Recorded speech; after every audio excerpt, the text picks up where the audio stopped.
Olá, alunos! Estamos iniciando a unidade 3 da disciplina de Espaço Paranaense e nessa unidade nós estaremos aí observando todo o projeto identitário criado para o Paraná a partir da reocupação do extremo oeste paranaense. A disciplina, então, nessa unidade vai abranger o período mais recente da história paranaense em torno da ocupação do oeste. Basicamente, nós vamos ver como que os governos Lupion e Bento Munhoz da Rocha Neto, entre os anos 40 e os anos 60, vão colocar a marcha para o oeste em funcionamento dentro da região extremo-oeste paranaense. Esse projeto aí, colocado em funcionamento a partir dos anos 40, tentará trazer a integração cultural e econômica do extremo-oeste paranaense a partir da ocupação demográfica. Então, toda a nossa unidade será em torno dos discursos da ocupação demográfica do extremo-oeste paranaense. Como que o governo paranaense iniciou efetivamente essa ocupação, que já vinha sido pretendida lá no século XIX, como vimos na unidade 1, já vinha sido pretendida no início do século XX, como vimos na unidade 2, e que agora chega à sua efetivação na unidade 3. Bom, a partir da ideia da marcha para o oeste, os governadores do Paraná, nos anos 40, 50 e 60, vão colocar a capacidade de desenvolvimento regional em cima de um projeto empresarial privado de tomada da posse e divisão das terras.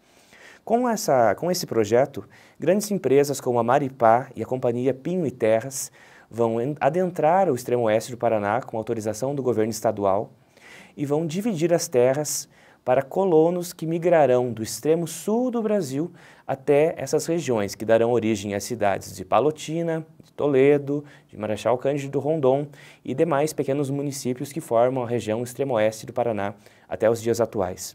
Esse projeto empresarial privado proposto pelo governo estadual e colocado então em funcionamento pelas empresas terá como base a pequena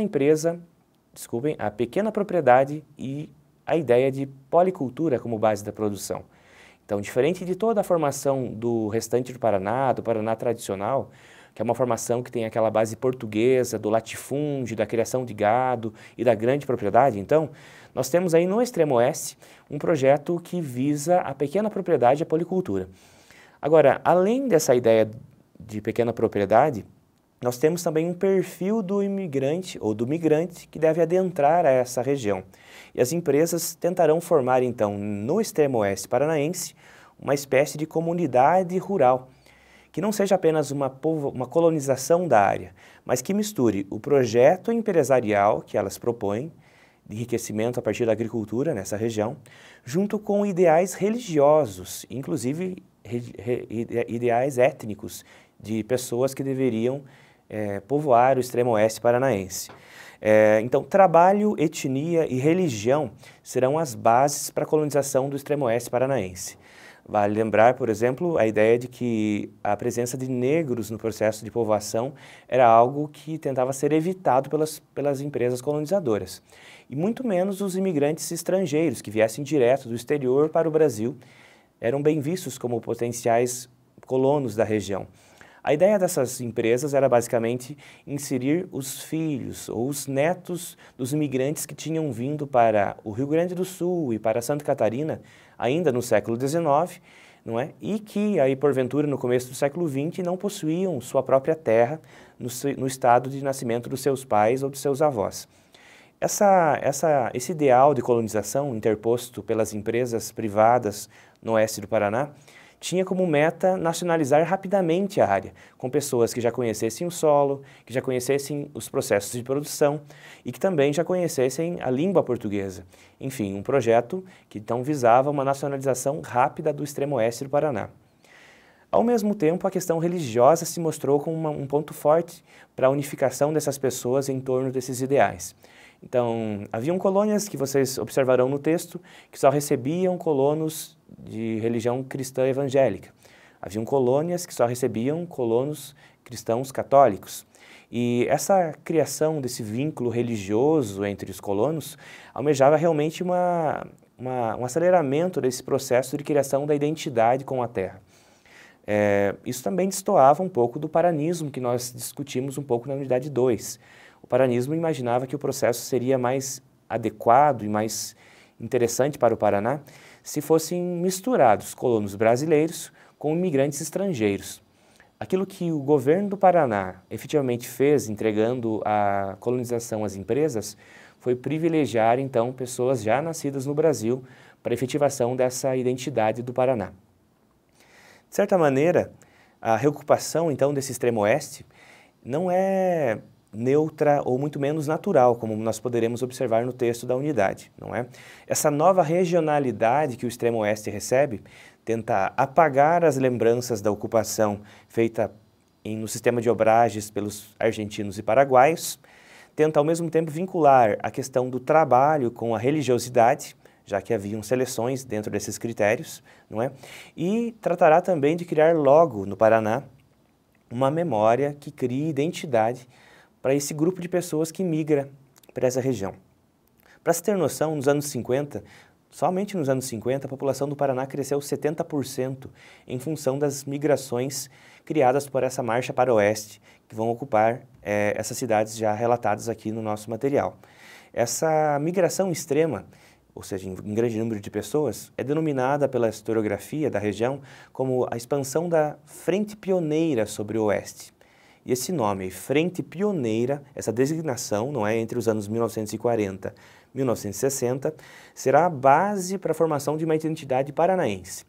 O paranismo, que não concordou muito inicialmente com essa ideia da migração de colonos de Santa Catarina e do Rio Grande do Sul para o Paraná, a partir dos anos 50 e 60, vai retomar a ideia de um conceito de identidade paranaense a partir do oeste, aceitando essa ideia do pioneiro instalado no extremo oeste. Então, esse pioneiro seria justamente o cidadão que teria a originalidade da identidade paranaense.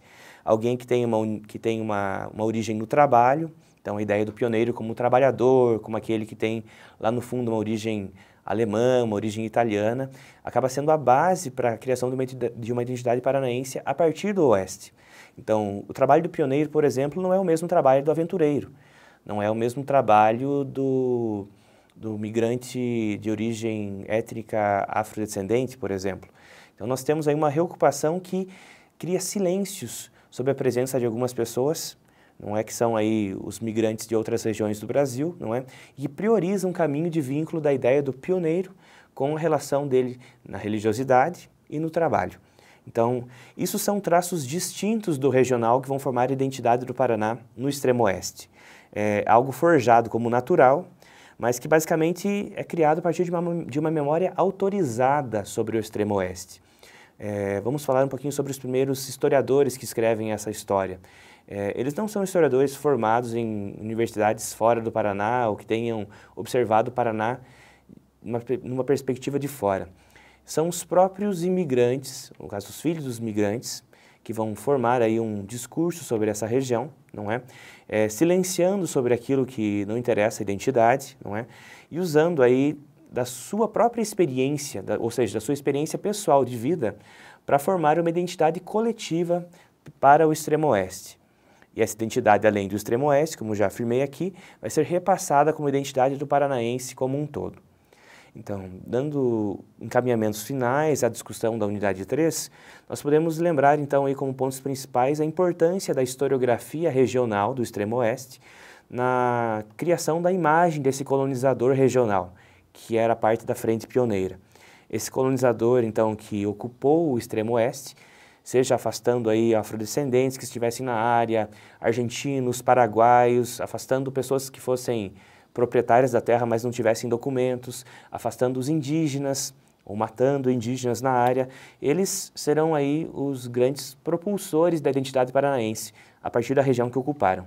Essas narrativas vão refletir, então, as preocupações do século XIX, com a ocupação da região, que nós analisamos na unidade 1, vai refletir as preocupações com a colonização da região, que já haviam surgido no começo do século XX, não é? E que vão se efetivar aí a partir dos anos 1950, 1960, não é? Então, aí qual é o nosso trabalho como historiadores em cima desses discursos que criam a noção de região?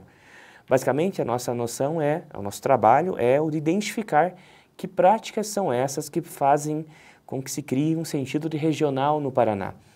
E aí, a nossa disciplina, observando o extremo oeste do Paraná, consegue localizar, então, nessa região, um discurso escolhido a dedo aí por intelectuais, por políticos, aí pelos próprios migrantes, que forja a identidade paranaense a partir da imagem do pioneiro e do trabalhador.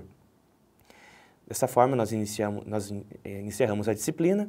Espero que vocês tenham compreendido os tópicos levantados, que vocês leiam os textos da unidade, tirem dúvidas aí a partir do fórum, tanto comigo quanto com os tutores da disciplina. Bons estudos a todos e sucesso na decorrência aí no correr do curso que está em vias de término. Um abraço.